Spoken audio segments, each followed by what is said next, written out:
Era il pomeriggio del 7 gennaio scorso, quando una frana ha di fatto tagliato in due la strada.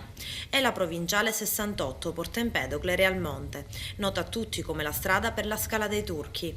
L'obiettivo è quello di riaprire la strada prima dell'arrivo della stagione estiva, come conferma il sindaco Piero Puccio. Io mi auguro di sì, anche perché il giorno 10 aprile si apriranno le buste per la gara della sistemazione della strada, quindi dobbiamo aspettare un'altra settimana per vedere come andrà a finire. La mia preoccupazione, l'unica preoccupazione che ho per la stagione estiva è l'eventuale ricorso fra le ditte aggiudicatrici della gara. Dopodiché credo che si riuscirebbe a farla in tempo. Tecnicamente, da quando la gara d'appalto se la giudica una ditta, quanto tempo ci vorrà per eseguire il lavoro? No, il progetto prevede una palificata, quindi dei pali in cemento armato con sopra una paratia, quindi un muro in cemento armato di contenimento della strada.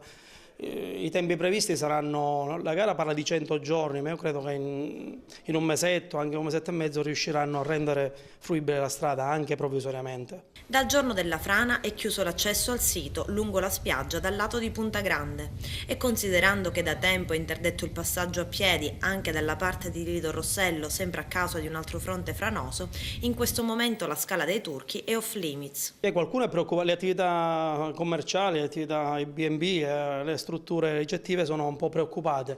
Io ho cercato di sedare un po' gli animi, però io mi auguro che tutto sarà risolto prima dell'estate. Procedono più che spediti invece i lavori sulla strada statale 115 all'altezza del quartiere Giuccafa di Porto Empedocle.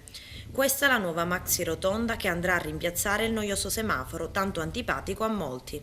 Così le lunghe code di andato-ritorno che si creano nel periodo balneare si spera resteranno solo un brutto ricordo.